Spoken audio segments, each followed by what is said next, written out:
Hello and welcome back to the Bird's Eye View podcast. We are here on Thursday, October 24th, and we're back after a few episodes of some minor league reviews, talking a little bit of prospects. We're back with our eyes on the major leagues. Today we're going to get into some news and notes from around the last couple of weeks with the Toronto Blue Jays, and then we're going to talk about what this Blue Jays front office, this Blue Jays team, can learn from the 2024 postseason. I'm your host, Zach Worden, joined as always by Jori Negin-Shecter. And Jori, the World Series, one day away. Are you excited or are you not excited? Well, here's how I would basically put it is that it's a very viewer-friendly World Series in that it is the two largest markets, the two most marketable players in baseball going toe-to-toe, probably both going to win MVP, being Shohei Ohtani and Aaron Judge. It's going to be a very exciting World Series. Now, am I particularly thrilled to see the New York Yankees in the World Series? That might be a different question, but nevertheless excited for the pinnacle, the peak of postseason baseball to come. Yeah, I think it's been a long time since we've gotten like a number one versus number one in the World Series. The two top heavyweight fighters in the World Series. So pretty exciting from that perspective, just to see like how many Hall of Famers are on both teams going head to head here. Yeah, I think we went through it the other day and we were thinking maybe like 8 Hall of Famers potentially between the two teams. It's gonna be a heavyweight bout, like you were saying. So I mean, from that perspective, it's gonna be exciting. I just think it would be a lot more fun if if it wasn't the New York Yankees involved in the process. Yeah, it's been a while for them, so I guess we'll see how it all plays out. But we'll get into it. First, let's get into some of the recent news around the Toronto Blue Jays. New hitting coach David Popkins, hire him from the Minnesota Twins. We can start there. It's tough to really know the impact that a hitting coach is going to have or has on a team at any given time during the season. But I mean, as far as like resumes go and what he did in Minnesota and his background, it seems like this is a fairly solid hire. It seems to me like this is a hire that should have Blue Jays fans at the very least pleased and potentially excited. I think it was you that tweeted out, and I saw it float around a couple of times, that once upon a time the Dodgers really viewed this guy as like a prodigious hitting coach. So anytime you've got the Dodgers stamp of approval, it's definitely a positive in my book. But as well, his work with the Minnesota Twins, not necessarily this past season, but the year prior, they were one of the best hitting teams. They hit the ball really hard. They hit a lot of homers. So they pulled the ball at a good clip. So a lot of things that the Blue Jays weren't doing beforehand that they could maybe start to do under Popkins' leadership. I don't know. David Popkins to me seems like a solid hire. I think that at the end of the day, it clearly wasn't working with the way that their existing setup was, especially given that they really had struggled in the last 2 seasons really to hit to the level that maybe was expected or required or needed for them to be a legitimate playoff contender or World Series contender in some respects, even in 2023. So to make that change, to make an effort to maybe look for more power, something that even Ross Atkins has kind of almost spoken out against. I mean, we heard him answer during the post regular season press conference he held, where he was like, power is an easy thing to scapegoat, but we need contact, right? Which is something that Blue Jays fans have been screaming. It's been the opposite. So for his actions, at least, to lean that, hey, maybe some thump would be good, is, in my estimation, a step in the right direction for this Blue Jay squad. Yeah, I think just kind of looking at Popkins' background, like I mean, it sounds like he's a dude who's always searching out for knowledge. I think that the Twins thing, like it seems like he was maybe a little bit of a scapegoat there. Obviously, they had like the dramatic collapse, but outside of that, like they had a really good season. So I don't think that what he did there was maybe even worth being fired over. Like if he was in Toronto, he would still have a job because like it was one really bad month that hurt them. And I think that there were some screams there for Rocco Baldelli to get fired, but Rocco Baldelli is a pretty good manager, so I think that they probably look at that as, we're going to keep him and we're going to fire our hitting coaches and, maybe put them on the chopping block to appease the fans a little bit. So I think that maybe also kind of plays into why the Blue Jays were so quick to hire him. I thought that the hitting coach thing like that, I thought that would be a process that probably would be resolved, in the middle of winter, not while the season was still going on. So I think that probably plays into it a little bit. And yeah, I think you just read some of the quotes. Like it sounds like he's a dude who does well working individually with hitters, which I think is a big thing, like being able to relate to hitters, communicate with them individually, and be able to kind of share the information that they have. Even if you're an analytically driven individual, being able to kind of communicate that information is really important.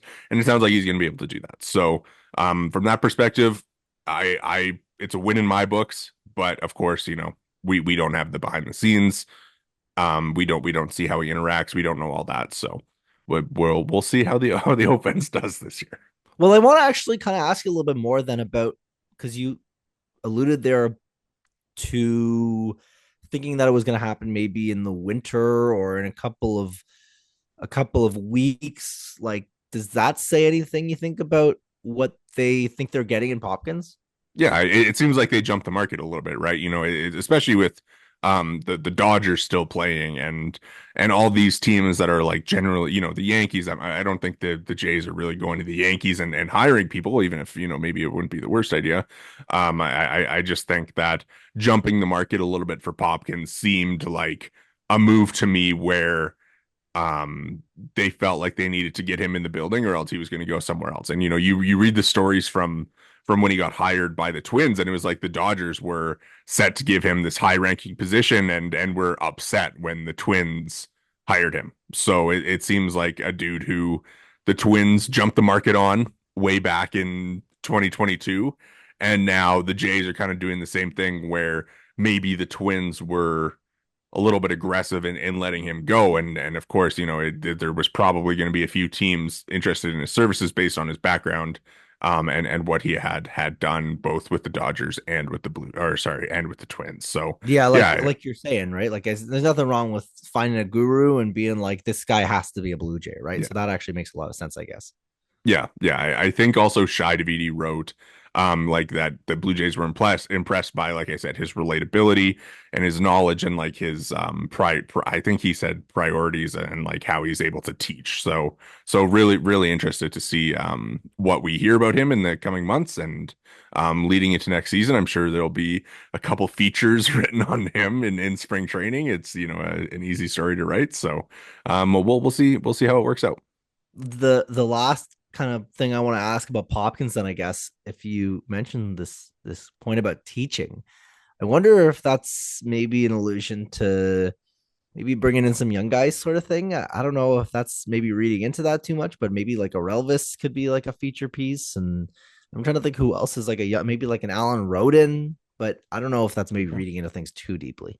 Yeah, I mean, Popkins, he's what? He's like in his 30s as well, right? Like he's a young dude as well. He's gonna be younger than George Springer, and so I think just the relatability piece there. That's probably a guy that you hope you can lock in for at least a few years, and as he um gets older and kind of maybe grows with the players as well, for him to be able to sit there with like a Spencer Horwitz, a Davis Schneider, these types of guys and maybe teach them a little bit, but then also learn from them as he develops as a coach himself. Exactly, for sure.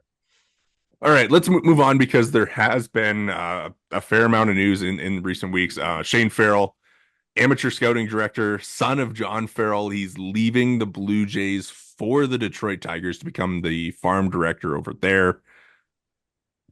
A guy who has led the last five drafts for the Blue Jays, so that's his first round picks, of course, Austin Martin, Gunnar Hoglund, Brandon Barriera, Arjun Amala, and Trey Savage. So, it you speaks know, for uh, it speaks for itself a little bit. I agree. Like, I mean, I saw some debates on Twitter about whether he has a good track record, a bad track record, or kind of somewhere in the middle. And I think it probably does fall somewhere in the middle. I don't know where you stand on being able to claim um draft picks being traded for good players as an organizational success, and whether, those players just not being good players anyways really should play into that. But I mean, you look at Austin Martin, of course, traded for Jose Barrios, Gunnar Hoglund, of course, traded for Matt Chapman. And you bring in pieces that way, but is that an organizational success by trading these guys who, Austin Martin is a big leaguer and Gunnar Hoglund is not. Well, here's the thing is that how much say do you really think that a guy like Shane Farrell has when it's July 29th or whatever the date was, and the Twins are calling up Ross Atkins and saying, we're putting our foot down. It's got to be Simeon Woods Richardson and Austin Martin in the package, or it's not happening. I just don't think that Shane Farrell is responsible for picking which prospects get the thumbs up and the thumbs down to stick with the organization. What he does get the thumbs up on, surely, is who the first round pick is, although I'm sure that goes a little bit higher up the command chain. But even beyond that, the Blue Jays have not done a good job developing talent throughout the draft. This is not a isolated to first round picks issue. There is really a lack of young talent that has come through the system that is even at the lower kind of rounds of the draft as well. I think of, Ricky Tiedemann as a success story from the third round, but beyond him, it's a kind of a bit of a mishmash, right? Like, same question though. Like, is that on Shane Farrell? Like, that's probably not the scouting director's responsibility, right? Like, I mean, his job is like scouting and drafting guys and getting them in the building. I don't think the player development side falls on him necessarily. but I think also like something that he would definitely have a say in without a question of doubt is how they target guys and what they look for in the guys that they are targeting. And if the guys that he is targeting have a certain toolkit, a certain skill set, and that skill set is not applicable, is not something that is translating into not even the higher levels of the minors or the major leagues, but like just turning into, solid players. That to me is of at least moderate to great concern. I mean, if you want to even check like their top 30 prospects list, obviously I don't have it in front of me, but the vast majority of it, I mean, I looked at it the other day. You've got Bloss is right near the top. He's a trade. You've got obviously, I believe, Aroldis Martinez near the top. He's international signings and predates Farrell by, I believe, a healthy bit. I mean, you've got Tiedemann, you've got Namala, but like beyond that, it's a lot of kind of either guys from the last draft or two that are kind of, well, they're so raw and there's so much mystery with them that we're going to rate them a little bit higher than some of the guys that we know about, or it's guys that have come from outside the organization, I think. Yeah, I think of course Ben Nicholson Smith wrote that piece kind of evaluating the Blue Jays drafts and how they've gone since 2016, and of course they don't look good when they stack up, whether it's WAR or kind of any metric, and the drafts really don't stack up. And I think that probably does fall, of course, on Shane Farrell. But the other thing too is like he didn't get fired. As far as we know, like he just left to join the Tigers in what seems like maybe a lateral move. I don't really know how like scouting director versus farm director necessarily stack up as comparable job titles, because to me it seems like scouting director would be above farm director, but you know I guess um maybe like scouting director is worried about maybe talent infusion and farm director is maybe talent placement. But I mean, it, it's probably like you said, pretty lateral. I'm just pulling up the top prospects. I mean, Charles McAdoo is seventh, external guy. Mako, Adam Mako eighth, external guy. Kasevich, that's a draft pick. Fernando Perez, that's an international signing. Like the top 10, so a lot of trade pieces in here, and then of course you've got a couple of 2024 draft picks. So like how much you want to say he individually was really doing a great job acquiring talent, I don't really know. And there's external factors to this too. I mean, Landon Morales is also listed on their top 30 prospects, obviously, and in his case, it's an injury thing, so that's more of a maybe talent development than a talent acquisition question. So Maybe that's a different conversation altogether, but it feels a little bit to me like he did, by and large, fail to acquire really high end impact talent to the draft, basically rounds 1 through 20. Yeah, it seems like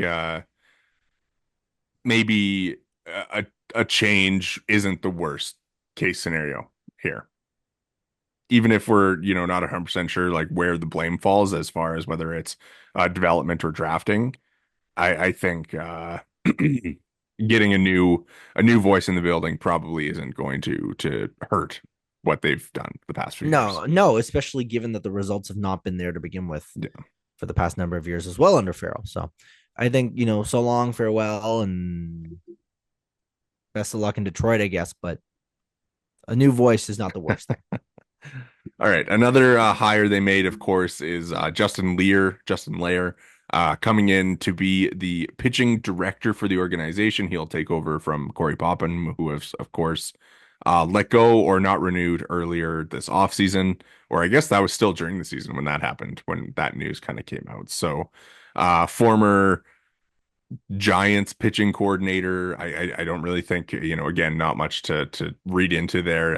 I think Popkins, there's a little bit more out there on him for Lear. Um, it's another move, and we're going to see a few more of them throughout the offseason for sure. Yeah, and I think we even talked about this the other day that the pitching injuries were so pervasive this year that it felt like there had to be some change on that front, on the pitching front, whether that was a development thing or whether that was a, placement thing, whether that was a conditioning thing, but something had to change. So this Yeah. obviously is an easy and a simple way to address that. Yep. Giants, they've had some pitching success, I guess, a few guys that have made their way up. They're kind of a decently okay at developing, I guess. I don't I know. mean, I mean, I'm not not the biggest Giants guy, I think. not a development story per se, but I mean, Kevin Gosman found his stuff in San Fran, so Yeah. maybe they got something cooking. Yeah. Let's keep moving on. We can kind of rip through these. I mean, a bunch of award news, like some finalist stuff from the Blue Jays, and a win for Vladimir Guerrero Jr. today. He was announced as the Sporting News American League Comeback Player of the Year. Yeah, we've given Vlad his flowers a number of times over the last couple of weeks. Of course, on our awards episode as well. So more of the same. Very glad to see him be a guy that looks like a legit piece. Now extend the man. I think that's all there is to say. Chad Green, AL Comeback Player finalist for the Players' Choice Awards. He's there alongside Garrett Crochet and Tyler O'Neill. Um, this is one thing that I don't think I'd really considered was that like this is kind of his comeback season after the Tommy John, right? Like, I mean, I know that we got him back last season for I believe it was 18 innings, but for him to kind of have the year that he did, coming off the Tommy John is something I really hadn't kind of considered. So a nice little honor for him to be nominated there. Yeah, yeah, for sure, for sure. And then Spencer Horwitz, he was named to MLB Pipeline's second all rookie team as the first baseman there. Well deserved. I think Horwitz, he'll probably get some rookie of the year votes, right? Like I know they do the top three in the voting, or is it top five? It might be top five. He'll probably get like some fourth, fifth place votes, I would imagine. Yeah, he seems like a guy that's going to end up down the ballot there. I mean, he was one of the best hitters among all AL rookies when it was all said and done. But I think just in terms of obviously the team success and the fact that he's not playing much in the way of defense and stuff, it's probably not his award to win. But nevertheless, it is nice to see a young guy in the Blue Jays have some success after we were just talking about how that farm system is oh so barren. If he had spent the entire year with the team, I think he would have had a decent shot at it. Just, the way that the rookie of the year in the American League is, Yeah, is it's a bit shaping of up this year. a. I mean, listen, I don't know if it's gonna be, but it should be a Canadian, at least in the mix with the Guardians, of course. But I mean, it seems like we're probably headed towards probably one of the Red Sox rookies. I don't know. I guess we'll see. Yeah, I think I don't know. It's going to be so weird because there's like just so many guys that you're like, yeah, he could win kind of thing. Like it's funny because in the American League, it's like Cade Smith, Austin Wells, Wilyer Abreu, and then in the NL, it's Paul Skeens and Jackson Merrill. Like, Yeah, it's a different story. And I mean, Jackson Chourio is like not far yeah, behind too, right? yeah, Totally different. Totally yeah. different set. Totally different set of talent. And then for the Blue Jays, Dalton Varsho and Ernie Clement nominated as Gold Glove finalists. Dalton Varsho in center field, Ernie Clement at third base. I think both have very good cases to win, and I believe both will win. Yeah, you've been beating the Ernie Clement drum in particular for a while here. So that's something that I think is nice. Some nice vindication for you that the Ernie Clement Gold Glove campaign is well underway because he had a really strong defensive year. And obviously the stick was good enough to keep him in the lineup most days. So really exciting for him to earn this honor. I mean, that'll hopefully that'll hopefully result in and maybe some I don't know. I guess maybe you hope it translates into next year. Maybe it carries a little bit of trade value if that's something you're considering. I don't know. It's nice to see some recognition, I think, at the end of the day for a couple of Blue Jays. And not to mention Dalton Varsho, who is probably the best defender in all of baseball right now. Getting some love after last year on ultimately being held out of the conversation. Yeah, I just have the numbers here. I mean, Ernie Clement, he led all third basemen in defensive runs saved. He tied for fourth in outs above average, and then ranked second in the Saber Defensive Index in its last update in the middle of August. They use the Saber Defensive Index as 25% of Gold Glove voting, so finishing highly there, of course, does go towards your case winning. And then Varsho, he was first or tied for first with Jaron Duran among center fielders, but played significantly less innings in defensive runs saved. He was tied for eighth in outs above average and then was first in the defensive index. So two pretty solid cases for sure. Yeah, we'll see. I mean, Duran might end up being the guy. We'll see if it's just an innings thing, and if it is, that would Yeah. be a bit of a shame. But hopefully, Varsho's limited sample size kind of helps him stay in the hunt there. Yeah. Yeah. It'll be a shame if he doesn't win, I think, for the couple of years he's put together. But yeah, that's kind of all the recent news and notes from the Blue Jays that are, kind of have caught our attention. So it's kind of been a while since we've caught up on any of those things. So, always fun to to get into the off season with some awards and some hirings and firings. Yeah, it's okay. It'll tide us over until Juan Soto signs with the Blue Jays. So, you know. Mm, Anyways, I'm deleting my FlightAware account, so we're not not doing going that to again. fool me once, shame on you. Fool me twice, shame on me, man. And yeah, I don't know. I guess we'll see what happens. All right, let's move on. Let's talk a little bit of postseason because this has been, I think, one of the most memorable postseasons in recent years. Really great series of moments. Of course, the Mets providing iconic swing after iconic swing.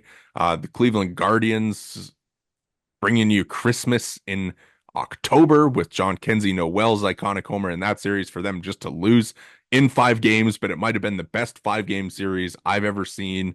And the Detroit Tigers, of course, with their magic run, and then the Dodgers doing what they're doing. The Padres were a lot of fun, like just a ton of like really, really fun teams in the postseason going, bringing it. It's been a lot of fun. It has been a really good postseason. I think the Noel homer is going to be burned in my mind, and they didn't even win the series. It wasn't even the walk-off homer. That's one of the most iconic homers since, honestly, like the Joey Bat flip, I think. And it's really going to end up kind of lost to the annals of history. But through and through, a really exciting postseason. It's been a lot of fun to keep up with. And now we've reached the World Series. Yeah, so I mean, kind of what of course, the whole point of us recording this episode is like what we take away, what the Blue Jays can take away from this postseason. And of course, I don't want to sit here and be like, well, they can take away that power wins in the postseason, but it's really tough like not to do that because like look at all these teams and how the power has really influenced it, right? And I mean, of course, there's the stat that comes out every October, and I'm sure you're pulling it up right now about how often the teams that out homer their opponents win in October in the playoffs, and it's one of those things where like the Blue Jays, I mean, we can look at all the teams that where power has played a major influence, right? Of course, the Yankees um led the American League, or sorry, led the majors in home runs this past year. The Dodgers, of course, not far behind. The Guardians, they're a little bit different in the way that they approach the game, but this year they did make a change in looking at power. The Mets, like if they didn't have home runs, they would have been sitting at home this October, and the Braves and the Diamondbacks would have been the teams playing. So this is ever so slightly out of date, but of course from the incomparable Sarah Langs. So far this postseason, this is from October 20th, so I believe it's missing a game or two. But teams to score first, 23 and 14. Teams to out homer opponents, 20 and 7. And they were 25 and 4 in the 23 postseason. And 45% of homers scored via home run during the postseason. It was 40.7% during the regular season. And it was almost 50%, 49.1% during last year's postseason. So, yes, the Blue Jays should be trying to hit homers.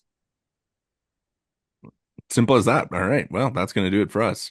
Thank you very much for listening. Be sure to leave a like uh and no. yeah. No, I mean it's obvious the power is important, and obviously those stats every year they come out, and it's home runs are important, and hitting for power is important, and the Blue Jays, Ross Atkins can call it low-hanging fruit.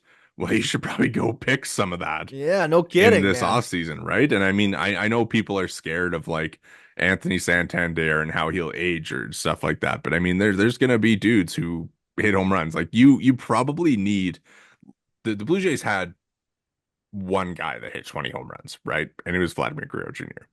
And like there's gonna be like guys who just hit 20 home runs available, right? Like I mean there's guys who just kind of like do that. And if you're gonna call it low-hanging fruit, then you should probably go out and get some, because if you're thinking it's not hard to add, then you can add expensive power, you can add cheap power, and it doesn't have to be a well-rounded hitter necessarily to provide you with a big swing in October. And we've kind of seen that with of course John Kenzie Noel, like guys like that, right? I mean, like they just kind of have those moments, and you just need to have guys who are capable of doing that, which the Blue Jays kind of don't have. So, like, to me, power it's an interesting conversation because power is both undervalued these days and also like perfectly fairly valued. Obviously, if a guy's got an xWOBA in the 95th percentile, he's going to get paid. But, and this is going back even probably close to a decade or so. But, you remember when Chris Carter led the league in home runs and then couldn't find a job the following year, right? Like you can find 20, 30 home run guys kicking around in free agency and get them on relatively cheap deals. Are they necessarily going to be guys that get on base at a great clip? Maybe not. Are they going to be guys that strike out a lot? Probably. But at the end of the day, it seems like something the Blue Jays should be able to add. And it seems like something that the Blue Jays were lacking that will be available to some degree in abundance this winter. Yeah, no, 100%. And I mean, we can dive into it. I think we will certainly dive into it eventually as far as like what the best options are going to be available. But I mean, you look at like last offseason, and I mean the way that they decided to go for IKF, Justin Turner, Kevin Kiermaier, after the Shohei Ohtani pursuit failed. But like there were guys like, I mean, even whether Jorge Soler had a good year or not, I think is fairly irrelevant because he's a guy who gives you that power, right? Like we saw him in the second half have a really strong surge after he got traded to the Braves. And just like even Matt Chapman, right? Like Matt Chapman hit 27 home runs this year. And whether or not they're like good hitters, I don't necessarily think that matters all that much sometimes. Like you just kind of need to have somebody that like has the ability to hit home runs and to do it frequently and often. Yeah, like it's just a matter of finding guys that'll, like you said, like put the ball in the yard, right? They lacked that, as you said, during the season this year, and we've seen, look at Stanton, a guy that is a slug basically out there, is a big galoot, as one might call him, and nonetheless he's a He's the ALCS biggest of galoots. he's the biggest of galoots, and yet he's an ALCS MVP candidate, or Yeah. excuse me, winner. Yeah. Yeah. It's not a secret. It's not a secret anymore what you kind of need to win in October. Moving past the power though, I kind of wanted to get into, some other things that like maybe each of the teams um could teach the Blue Jays. And I think that there's certain lessons that they could take away from every team and outside of just the power, because of course the power is important. But I kind of wanted to ask, for you in this postseason, like what team do you think is the one that the Blue Jays should be looking at as a realistic, we can be that team? I mean, to me, it's obvious. It's the Mets. The Mets missed the playoffs by a healthy chunk last year, and turned around and were inches away from their first World Series since 2015. Were the Mets, a perfect team, or whatever you want to call it? Maybe not, but they they had so much kind of high end talent in terms of Lindor that is applicable to the Blue Jays, and then you've got guys like Mark Vientos coming out of nowhere and becoming contributors, and I'm sure the Blue Jays can find that, and it to me seems like the Blue Jays are most comparable, or whatever you want to call it, to that Mets squad. Yeah, I have it in our notes here, but I think the Mets blueprint is very similar to what the Blue Jays would need to do. And of course, the Mets, payroll wise, were the highest payroll team, but that includes, having traded away Max Scherzer and Justin Verlander and retained some of their salary to get better prospects in return. And outside of that, I think the Mets, like that is the blueprint for the Blue Jays, right? Like their rotation didn't have a ace, right? I would pick Kevin Gossman, I think, in 2025 over any of the pitchers that the Mets were rolling out in this postseason. Sean Manaea was really, really good, but I think Kevin Gossman at his best is probably the best pitcher between the two teams. No, for So, sure, right? So like so I mean, if you look at it, right, like so the Mets, what helped them get to the postseason is Sean Manaea being great, Jose Quintana, David Peterson, Luis Severino, all really stepping up.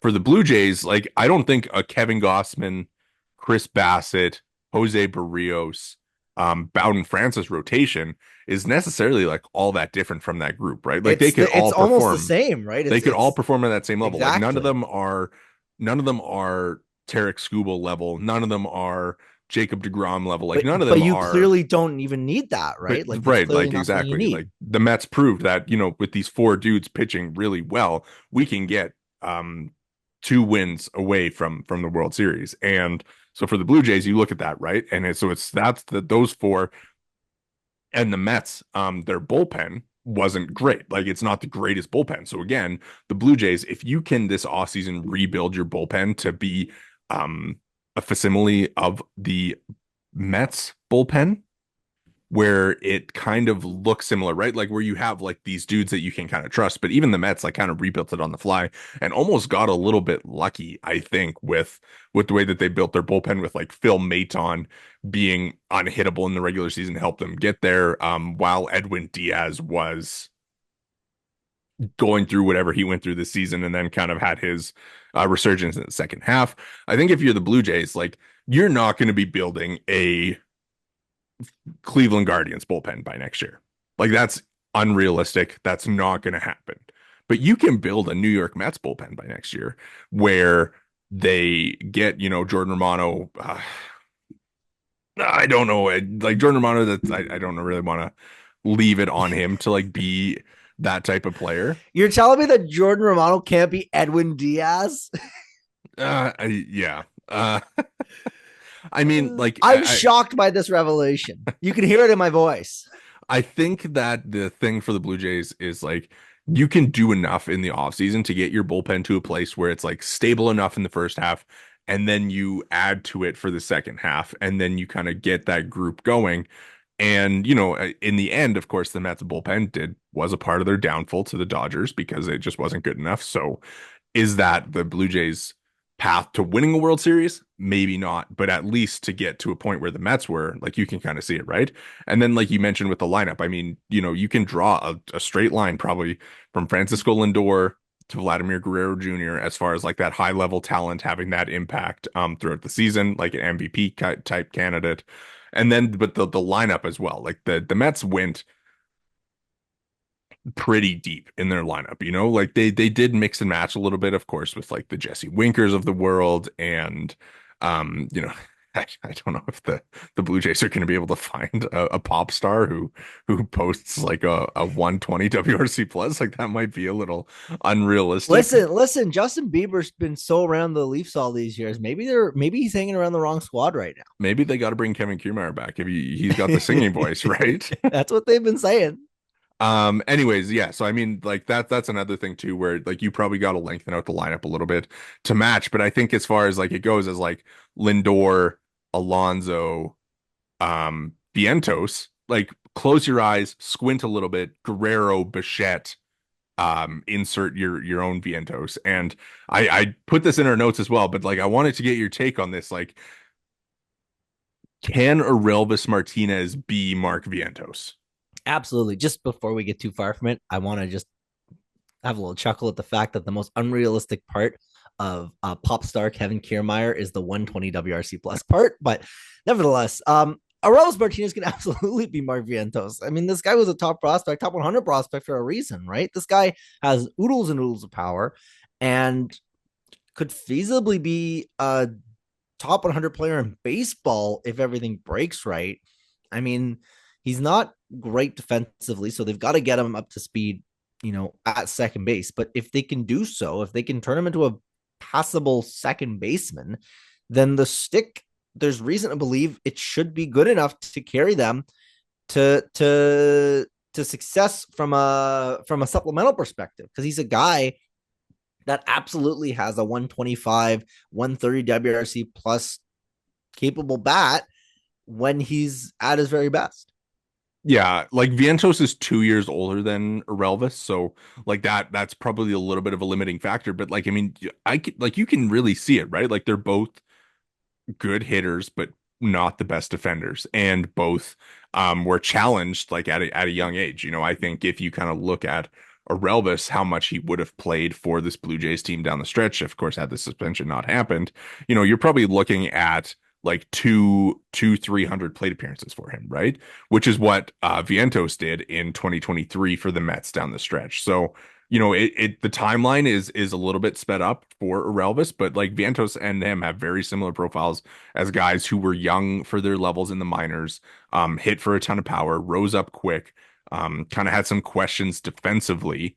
But if you can get, it's a lot to ask out of Aurelvis when he'll be in his age 2023 year next year to kind of be what Mark Vientos was for these Mets, which was, he hit 27 home runs in 111 games and would just like set their postseason record for home runs. Like that's a lot to ask from a 23-year-old. But like, I mean, at least if, we're drawing up like a Blue Jays blueprint, like that would be a part of it, like they would need somebody to step up and play that role. And I think Aurelvis is, one of the guys that could do that. Yeah, in the Blue Jays Metsaverse, he's he plays Mark Wow. Vientos. Um, one thing I did want to ask that, the Blue Jays are always like very process oriented in like calling people up or moving people up a level, right? But sometimes I wonder if the talent is the talent. Like let it play at the major league level or let it move up, right? Like the talent, it needs to be, you need to have your best players in the major leagues. So I like agree. for me, well, so in framing, in the context of that conversation, do you think that like Aurelvis Martinez should start the year in the big leagues? I just because think of the logjam that they've still got at But that like spot, and he's here's part of it, right? here's the thing, like let's say that it's Davis Schneider versus Aurelvis Martinez for whatever. Who's gonna play second base or whatever?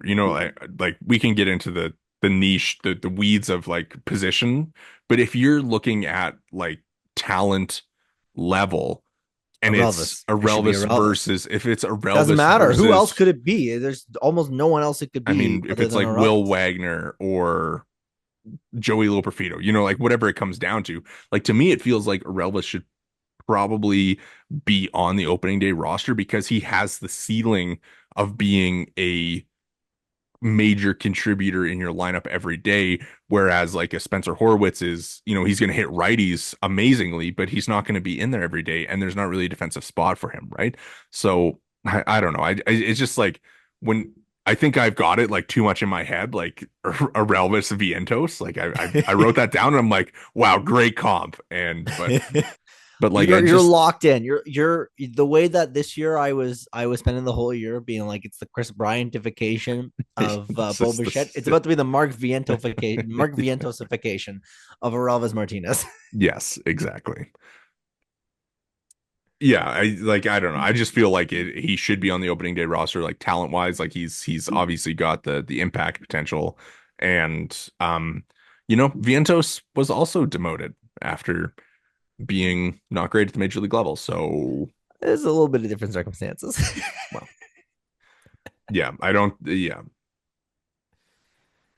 All right, let's keep Anyway, moving. Let's keep moving through. Are there any other teams? I mean, like I have notes for like the final four, but whether it's like Milwaukee or Detroit or Houston, like I mean, are there any other of these teams that were eliminated early on that you think the Blue Jays can kind of point to and be like, yeah, we can be that team?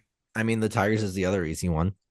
Given that they had identical records, I think on it was August, might have been 22nd or something like that, and then of course the Tigers went and won 3,000 games to end the season and came storming into the postseason as the hottest team in baseball, and then shocked the world against the Astros. So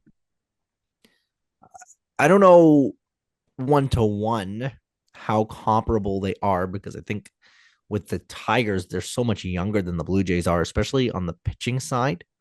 But the flexibility of the roster and the Blue Jays have done a good job with this of finding guys that can play all over. But having George Springer penciled into your leadoff spot every single day for 162 games, assuming he's healthy for 162, which is another big if. Um, to me, it feels like that mentality, or even on the pitching side, the anyone can go at any time mentality.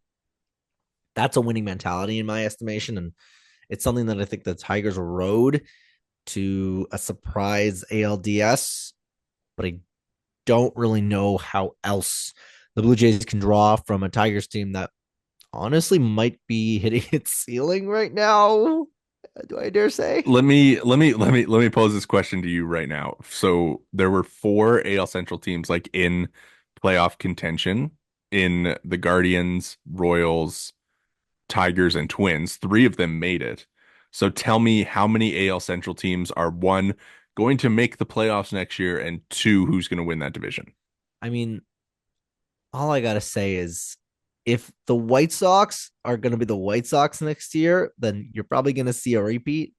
But I doubt we get back to back historically horrific seasons from the Chicago White Sox. I mean, the Royals were kind of White Sox merchants. The Tigers, I think, also might have I done well think I against think the them. Guardians, Tigers, and Royals all went 12-1 against them, and the Guardians went like 10-6 or something against them. Like that division was good, but let's not kid ourselves. They even with the balanced schedule, they got a little bit of help given that they had a very, very, very bad baseball team facing them 13 times, I think you said it was, or however many times. So Yeah. uh, I suspect we're going to probably see more than one Central Division playoff team next year. I'm just not convinced it's going to be more than that. And I'm not really sure how much more ceiling there is to tap into unless they become big free agent spenders. in the Detroit Tigers. And last time they went big free agent hunting, they wound up with the worst contract in baseball in Javi Baez. They whiffed like he does quite Like he often. does. Um, so who are the teams? I'll say Who the wins the division? Guardians. I'll say the Guardians because they won this year, and you got to give them respect. I mean, I think even coming into this year, the talk was that they were not even going to be that good, and they were coming off a poor season, and yet, as they always seem to do, the inevitable Cleveland Guardians were the inevitable Cleveland Guardians. And then I'm still a believer in the Twins. I think that that's a team that's still good, and I think that's probably a playoff team next year. But I'm sure we'll get into this as the offseason progresses and as we get into spring training, and we'll see what the all five teams do. I mean, not I say all five teams. The White Sox are not going to be one of the teams in the playoffs next year, but there's lots of offseason to be played out before I think you can confidently call any of those teams surefire locks for the postseason. Yeah. think I think just it's funny with the Royals. I don't think that Seth Lugo is going to be a Cy Young candidate next year. I And think I'm that's like one of the biggest Seth Lugo fans probably north of the border. So, I think that's a fair assessment. let's talk about the Guardians as far as how they compare to the Blue Jays because I think, you know, the the front office connections are very easy to make with where of course Ross Atkins and Mark Shapiro I'm learning come this for from. the first time that the Blue Jays and the Cleveland Guardians have a lot of connections. I'm just learning this now for the first time. Yeah, did you know that Mark Shapiro used to be the GM in Cleveland? I'm just now hearing this. Yeah, crazy stuff. Um, Anyways, and both organizations have similar philosophies when it comes to putting the ball in play. However, this year Cleveland made a change. They made a conscious change. They were going to do more damage. And I put the stats in here. So in 2023, Cleveland struck out 18.8 or 18.7% of the time. Their ISO was 0.131. They only hit 124 home runs and they only scored 662 runs and they won 76 games. This year, they won 92 games. They scored 40 more runs. They hit 60 more home runs. They had a ISO that was 20 points higher and they struck out 2% more often. And it still arguably wasn't enough power in their lineup, but the improvements were a major part of them reaching the postseason with one starting pitcher. Pretty much. Like this if this isn't evidence enough that power trumps all, then I don't know what else could possibly demonstrate it. I mean, the the sloppiest of sloppy teams. Is there a team like the Guardians around baseball that isn't the Cleveland Guardians beyond, of course, the Blue Jays? If the sloppiest of sloppy teams goes out and says we're gonna hit for more power and then proceeds to make the postseason, that to me is about as damning evidence as you're gonna get in terms of what the Blue Jays should be looking to do. Yeah, so I mean, here's I'm not sitting here saying that the Blue Jays need to like go all in on slug and completely like go 25% K rate and all this stuff. I mean, when you look at the bottom, like the sixth lowest strikeout rates in baseball, the first was the Padres. First lowest was Padres. Of course, they have Luis Arias, but they also have Fernando Tatis, Manny Machado, all these guys, right? And so their ISO was 157 and they hit 190 home runs. Second lowest strikeout rate, Houston Astros, 19.3%, 157 ISO, 190 home runs. Exact same. Two pretty good teams there. The Kansas City Royals, third lowest, 156 ISO, 170 home runs. So again, pretty good numbers there. And then the Diamondbacks, who hit 211 home runs and a 177 ISO. And then Cleveland, 20.2% strikeout rate, 157 ISO, 185 home runs. And then the Blue Jays were the sixth lowest strikeout rate at 20.3%, but their ISO was 148. So almost 10% lower than the rest of the teams there. And they only hit 156 home runs, which is 30 less than all those other teams. So what those teams did was they combined the best of it, right? And of course, that's the team that the Blue Jays want to be, the team that is both not putting the ball in play and doing damage. Like that's kind of what they want to be. Like they want to have the best of both worlds. But you know, those five teams ahead of them that we just talked about, they all do that really well. They all have star level talent, but also none of them are still playing. I mean, uh, if you want to talk about not playing anymore, there's 28 teams not playing Well, anymore. But I mean, other than the Diamondbacks and even the Diamondbacks for most of the season, I think 99% of the season were in the hunt in the postseason. To me, there's one area that the Blue Jays right now are playoff caliber, and that's avoiding strikeouts. Now they got to find the equilibrium where the home run hitting, the power, is also at a playoff level because that is what was lacking from this team this year.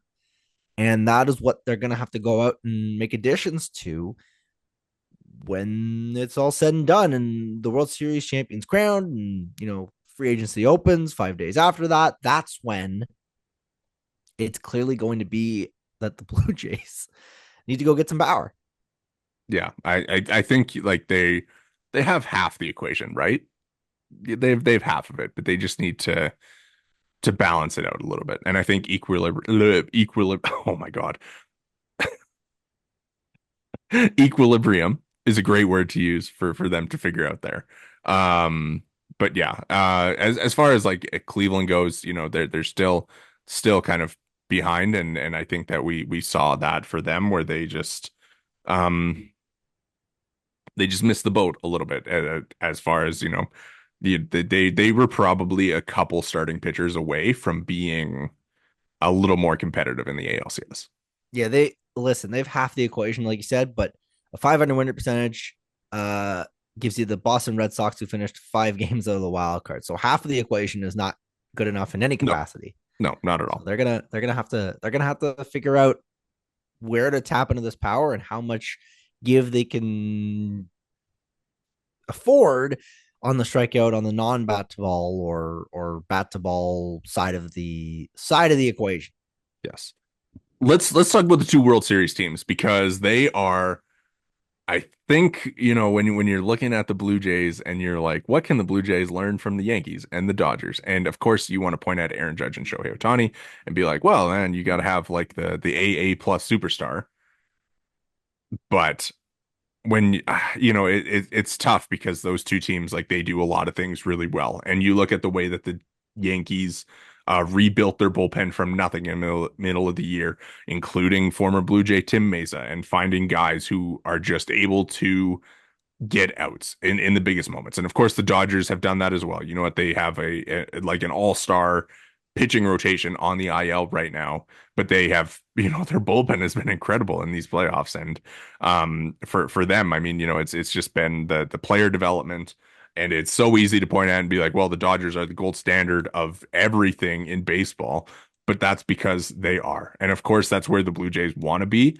But like it seems like there's there's got to be there's a huge gap between where the Dodgers are and where the Blue Jays are. Yeah, I don't think that gap is insurmountable by any means either, right? I think that the funding can be there, that the Blue Jays can spend like Dodgers, almost. And I think that there's no reason to believe that the Blue Jays can't be just as smart as the Dodgers because the Tampa Bay Rays are just as smart as the Dodgers. The Cleveland Guardians are just as smart as the Dodgers, right? So this is not something that the Blue Jays can't do, but they're going to have to figure out a couple of things if they hope to ultimately be in that conversation. Now, in terms of the World Series itself, I mean, I don't know if we want to kind of get into the head-to-head matchup and whatnot, or what we think of either team, but I think the Blue Jays should be watching the series closely because I think if this is what they want to be, I mean, this is the one and the one, this is the best of the best. This is pretty clear, at least to me, what the Blue Jays are striving for. Yeah, I mean, when you look at the Yankees and Dodgers, like what is if you could pluck like one thing from both organizations that's not a player, That's what not would it be? Shohei Ohtani. That's not Shohei Ohtani and Juan Soto. Yeah, it's the development. It's the ability to develop. And I think from the Dodgers, it's player development on maybe the young side of the aging curve. And for the Yankees, it's development on the latter end of the aging curve. I mean, you look at like a guy like Stanton. We gave him some love a little earlier, but I mean, this guy with I think it was Shai Davidi that said if he played for a different team, he'd probably be out of baseball. But the Yankees are so advanced in terms of, call it the numbers, call it the analytics, call it the sabermetrics, call it what you want, but they are so good at getting the most out of their guys that they've been able to turn a guy with bad legs and bad back and bad this and bad that and make him into a guy that is a key core piece of a team headed to the World Series. Yeah, it helps when you hit the ball 120 every time you swing. One thing the Yankees do that I think is really interesting is like no team swings less than they do. When you look at, the team that swings the most, it's the Miami Marlins. They swung 50.6% of the time this regular season. The Yankees swung 44% of the time, which was, of course, the lowest mark in Major League Baseball. And it's amazing at just the strike zone control that they've shown. And of course, no team walks more in baseball than they do, which makes sense given the fact that they just generally don't swing. And I think it was Eno Saris a few years ago who wrote a piece where it's like, swinging is bad almost. And the Yankees like led baseball in walks by a significant margin. And the Blue Jays are pretty good as far as like plate discipline comes and not swinging outs are not chasing, swinging outside the strike zone. The Jays are pretty good at that. But what the Yankees do, and of course some of this comes down to player personnel, is when they do swing, it's for the most damage, right? Like they led the league in home runs. They had Aaron Judge, Juan Soto, Anthony Rizzo, Giancarlo Stanton, like all these guys who just do a ton of damage. And of course the Blue Jays didn't have the same types of players as that, but I think when it comes to like what you're trying to do is the Blue Jays ranked fairly well as far as like chase percentage, and they were closer to the bottom half of baseball when it came to like percentage of how often you're swinging. And I know it's boring to sit there and be like, well, you actually shouldn't be swinging because swinging is like what makes baseball fun, but having the guys who are able to like capitalize on pitches in the zone is really the difference, and the Blue Jays just don't have that. Exactly. Yeah, it's the ability to do damage. It's a word that's been basically the theme of the season for the Blue Jays. And it's something that the Yankees have in spades, and it's something the Blue Jays don't. Yes. All right, let's talk a little bit about the series because it's going to be fun. What are you kind of looking at as what's going to be the difference maker? The stars being stars. I think it's as simple as that, right? I think that both these teams are deep, and I know that baseball is a weak link sport, as they say. It's not necessarily about the best players; it's about the floor per se. But both of these teams have the depth. Obviously, they're in the World Series, and so the thing that's going to differentiate these two teams is how good their best players perform. Obviously, uh, Shohei Ohtani comes in. I think he was like 18 for 21 or something at one point in a row when it was guys with runners in scoring position. I think it was like this guy is built different, as has been well documented. And on the other side, I think that Aaron Judge in the ALCS had a sub 200 batting average, like below the Mendoza line. I think he only had the one homer. It was a big one, but I think he only had the one homer, maybe two. So how the stars perform, and even beyond that, obviously we're talking about the Garrett Coles, or we're talking about the Freddie Freeman, who is apparently close to 100% or at 100%. The Mookie Bettses, all of these guys. This is going to be the series of stars, and the stars that are the best are going to be the ones that end up winning the World Series, in my opinion. Yeah. Yeah, it's fun, and I don't think that a World Series has come down to that in a long time. When it comes to at least like Hall of Fame level talent, I think of course baseball is kind of always, are your stars going to be stars, but to an extent this series is going to really be like the NBA World Series that Yeah, the the LeBron MLB. versus Steph Curry that MLB had wanted for a while. Absolutely, yeah, and I mean, it's East Coast, West Coast. It's basically everything you want in a best on best. This Yeah. is going to be probably the best World Series, um, at least from a hype perspective. It'll be probably the best World Series since maybe like 2012. It's gonna be a show. Yeah, it's gonna be fun. Okay, let's rapid fire this. I'm gonna give you um different position groups, and you're gonna tell me who you're gonna take between the two teams. Let's Alrighty, start. alrighty. Let's start rotations. You taking Dodgers or Yankees rotations? Even though they're hurt, I'm still a believer in the Dodgers rotation. I'll take the Dodgers. Because of Yamamoto, Flaherty? Like I what think what I think that I think obviously Yamamoto, the talent is obviously great. Flaherty had a couple of hiccups there.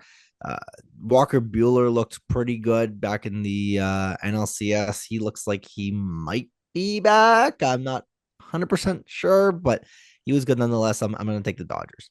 Okay, and then the bullpens. I think the bullpen's a toss up, man. I mean, probably the Yankees, just given the on the fly build that they were able to put together. Hill had a huge, I think he had a big series. He's been really good for them. Tim Meza was effective when called upon. I guess he's just another name there, but I think I'm taking I think I'm taking the Yankees there. All right, and then let's go infields. Infields, uh, uh, you know what? It's it's maybe the Dodgers by a hair, maybe just I think because it comes down to Freddie Freeman. that's what I was gonna say, right? I think just Freddie Freeman is probably the guy there that makes the biggest difference. Yeah, it'll be hopefully he's healthy because if he's healthy, it's gonna be so much fun. It will be really good. And then outfields. This is an interesting one. I don't know, man. Judge, I'm oh, I sorry, it's like Judge Soto Verdugo versus Mookie, uh, Pajes, Kike, I know. Well, like Tay obviously you Oscar. think, yeah. Well, listen, like obviously you lean Yankees, obviously because of Soto and Judge, right? But like Mookie and Teo had a couple of big homers, and he's had a bit of a slow actually postseason. But I think you're going Yankees. I don't think overthinking this one is worth it. All right, and And then DH. DH, Giancarlo Stanton or Shohei Ohtani. I'm gonna go out on a limb here and say Shohei Ohtani is the difference maker there. Yeah, that's the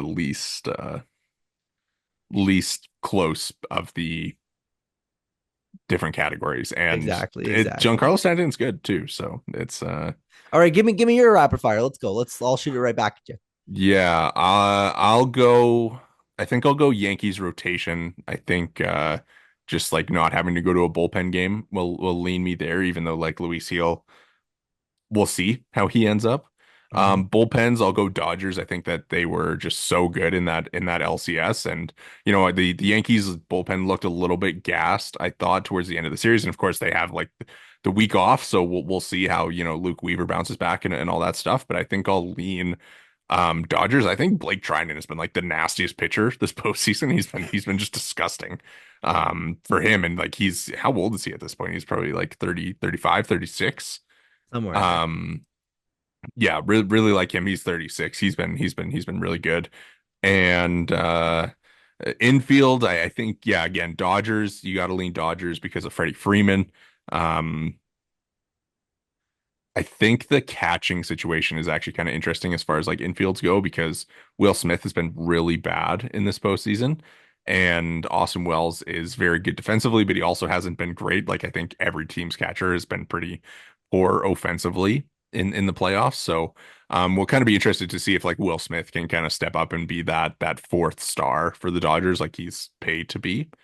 Outfield, Yankees can't go, Judge Soto.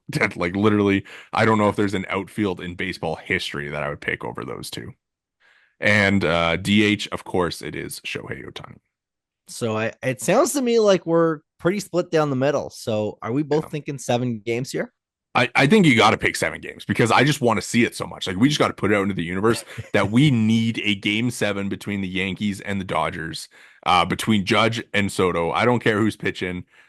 Put Shohei on the mound. Like I don't care. Just the spectacle that a game 7 of the World Series between these two teams would be incredible. It's going to be a very, very, very fun week in Give baseball. me Very fun 2 weeks. what is your pick? Dodgers in 7. Dodgers in 7. I think I'm the same. I think all right, here. I'm gonna lay it out for you. So we got Cole and Flaherty in game 1. I'm gonna go Yankees win game 1, Dodgers bounce back, win game 2, and then we're going after that. It's gonna be Bueller against Schmidt. So I'll give Dodgers that one, and then I'll say Yankees. Because what is it? It's 1-5, right? So then Cole would pitch game 5. Yeah. Okay, so then I'll give the Yankees that one again. And, I don't want to just be like starting pitcher. But so 2-2, Dodgers win game 5, Yankees win game 6, Dodgers win game 7. It's going to be a back and forth affair. That's, I think, what I'm hearing. Who is your World Series MVP prediction? Who else could it be? Who else? Shohei Ohtani. It's got to be. This guy's ice in his veins. Should have been a Blue Jay. This is the most unique player of our generation and maybe of all time, and is going to be at the center of everybody's attention this World Series, and without a shred of doubt is going to be very important to the Dodgers if they hope to win it all. Just because I want to be different and I'm gonna galaxy brain it, I'm gonna say Walker Bueller, World Series MVP. Could you imagine the set of circumstances? Well, And yet, I mean, think, if Walker Bueller wins game 3 and then shoves in game 7, I'm gonna give him my World Series MVP. alrighty, that seems sensible enough. Do you have any other who's your non-Shohei World Series MVP? Like who do you think is gonna be like the Dodgers X factor outside of their stars? I think Kike Hernandez. He had another Yeah. huge series the other against the oh my god, against the Mets, and Yeah. he steps up when the lights are brightest. I pulled up a stat a week or so ago that he's got, I think it was the 5th highest discrepancy between regular season and postseason OPS among active players, and the other guys on that list are postseason heroes like Randy Arozarena and Fernando Tatis Jr. and Adolis Garcia. It's all these guys that are heroes in the postseason, and Kike is right there with them. So I'll say Kike Hernandez X factor for this World Series. I like it. I like it. Fun pick. Mine is obviously Walker Bueller. All right, we are going to go on our way out the door. Make sure to hit the subscribe and like buttons if you're watching on YouTube. You can find us there at the Bird's Eye View Pod. If you're listening along on the podcast provider of your choice, make sure to drop a follow and review. If you have any questions for us or want us to tackle any topics in the coming weeks, you can shoot us an email at birdseyeviewpod@gmail.com. You can follow us all on Twitter. I am at Worden_Zach. Jori is at Jori Negin-Shecter. And we are both on the podcast account at BEV_pod. Thank you very much for listening.